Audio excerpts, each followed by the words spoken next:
This is the reading for the new moon in Aries, the energy that invites us to take action. We had a period in which we were very much busy in our mind, in Aquarius sign, and then we had to deal with a lot of emotion in a water sign with Pisces. Now it's time to take action, and especially with this powerful energy, we can go for it. We are invited to finally leave our comfort zone and enter uncharted territories. And this is what Aries with the fire energy is inspiring us to do. We also know that Aries is ruled by Mars, so very powerful masculine energy, but in the same time, the ruler of the first house, how we want to present ourselves to the world, and we can add some feminine energy with the energy of inner strength with this Archangel Ariel, beautiful card, and mostly whatever actions we are doing, let's hope we are capable to act from the heart. So we also add the energy of the heart here. This period is influenced by the energy of other planets who are now conjuncting the moon and the sun, and one of the planets is Mercury. So we have the god of communication here, that not only that it casts light on the premise that life on earth is a reflection of a greater reality, but he is also suggesting that the mind truly is more powerful than matter, and that an imaginary world cloaked in the power of words has the power to transform reality. Mercury has always been an emissary between the air realm of ideas and the earthly world of physical existence. So he is very much about the mindset, and because we mention here that he's the communication between God and man, we can also think of the as above, so below.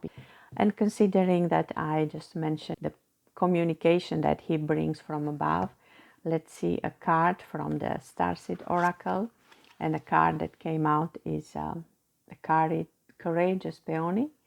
And it talks about let yourself be seen, your unique nature. Because flowers, they are not envy on each other, they are not comparing with each other, and this is what we also have to trust our unique nature, our true nature, and to open ourselves and to the world, and uncover and reveal your soul's greatest gift without any doubt. Own your uniqueness without apology.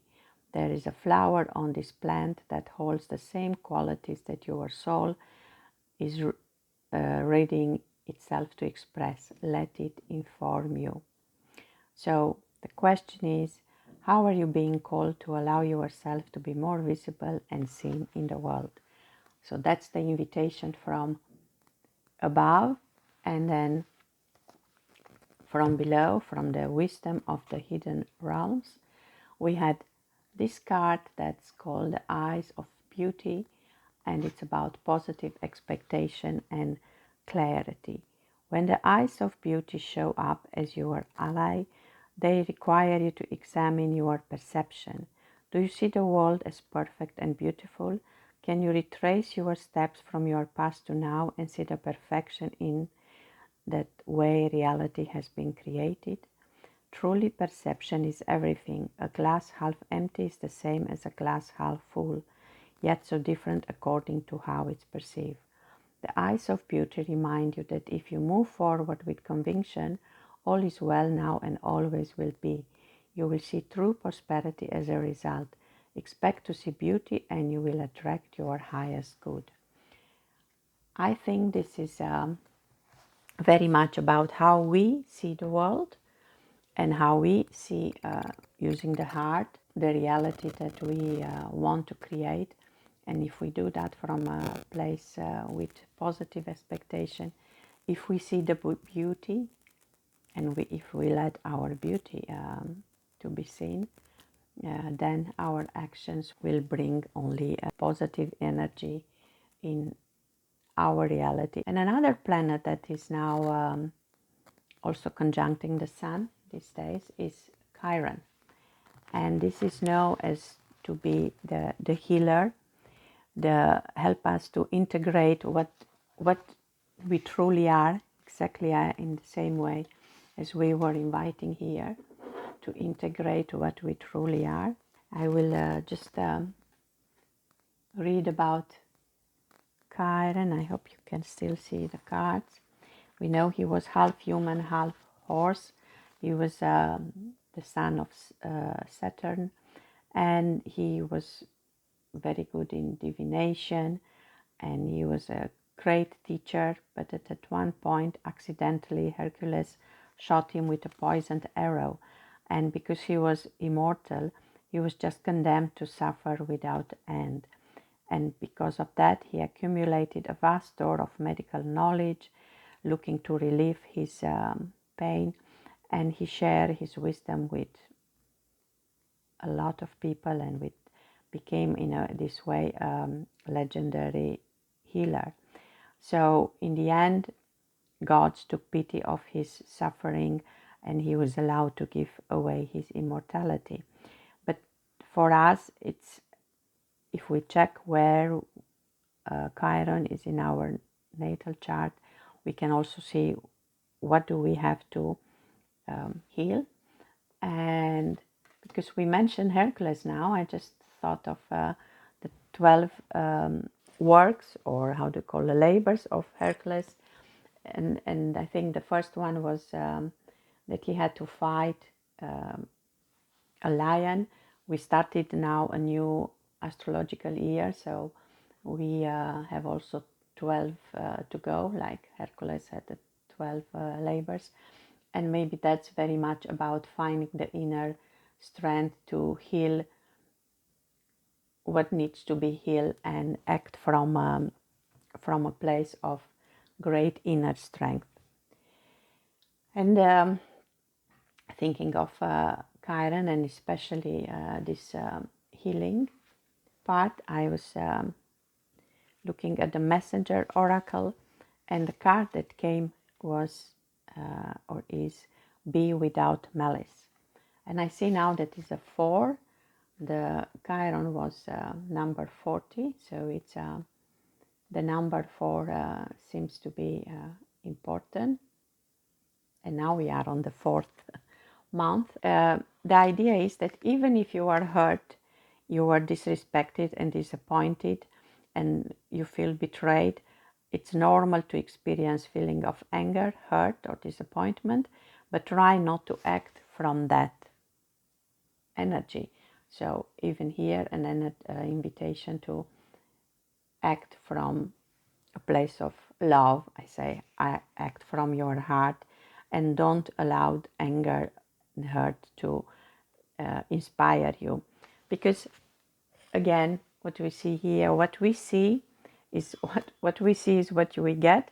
If we look with the eyes of beauty, if we act from the heart, then our action will also be beautiful. And other planets who are also involved in this energetical moment, of course, Saturn and Venus, who are now in Aquarius, not Aries. The other were in Aries, Mercury and Chiron. But the point is that they are now in a square with the North Node. Then it means we have to focus, and the invitation is step out of your comfort zone.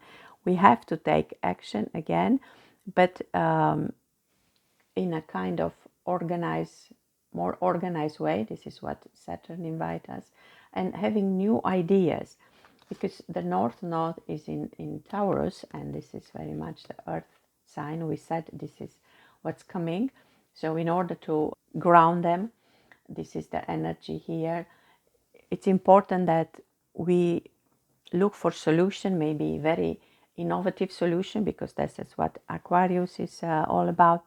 but that let them be inspired by nature. Let them be inspired what is the best for the whole. This is what this energy is inviting us. Even now, if we see each other as a kind of downloading information, like Mercury is doing, bringing from above information, we download in on Earth directly this healing energy of Chiron, but we have to do it with inspired by nature. And let's see what Gaia Oracle had to say. The card is intuitive communication, silent whispers of the heart. So I think this is even more beautiful. Wherever we have to communicate, but this is more about listening to the whispers of the heart and of nature, and communicate from that space. This card confirms that you have a natural physical ability that can be further developed and expanded. But in order to develop this innate gift, you must pay greater attention to your intuition. And the affirmation is, I focus on my inner world. I am one with all creation. All is energetically connected. I trust my intuition. My awareness expands through love. That's, I think, very well said. If we align our actions with the intuition with our inner strength, and of course from the art, uh, without fears and without anger. I think wherever we are going to start now, and I invite you to use the energy of this new moon to start start something that you were dreaming about, and dare to start new projects. I think that if we project beauty and we have positive expectation, or we project fear, this is the outcome that we will get. So because in all these energies here, we didn't mention the sun. Of course, it's as important as the moon when we have a new moon alignment. The sun in Mercury card, aligned with Mercury, sorry, tonelspeler is called in Dutch, but where did I will put it here, because it's about a facade. We said that Aries is the one ruling the first house, the way we present ourselves to the world. And I see it here that this king, maybe it's just an actor, I'm sure he's just an actor trying to act like a king, maybe not even knowing exactly what he has to say. He has this paper and he reads from the paper, and we know here on the stage there is somebody who can help you when you forget your line. He's so busy to play the role. I see this very much as an invitation to the sun and this Mercury. Then our communication has to come, like we had here, from our intuition, to be paying attention to the whispers of our heart, and for sure not to play a role anymore. I think the time for that is gone. We just have to be ourselves, not focusing on playing any role anymore. And in order to complete this reading, I'm going to check this archetype cards and see something for us to focus on. We have here anima, where I see the sun and the moon. So finding a good equilibrium between masculine and feminine energy. And we have a moon cat. So let's see, I will put it here. What is the moon cat all about? Because we are talking about the moon. The moon cat, driven by curiosity and intuition. If you align yourself to her, you will learn to grow your innate perception. So again, the intuitive communication. Invite her into your company, and if the mood takes her, she will show you alternative byways.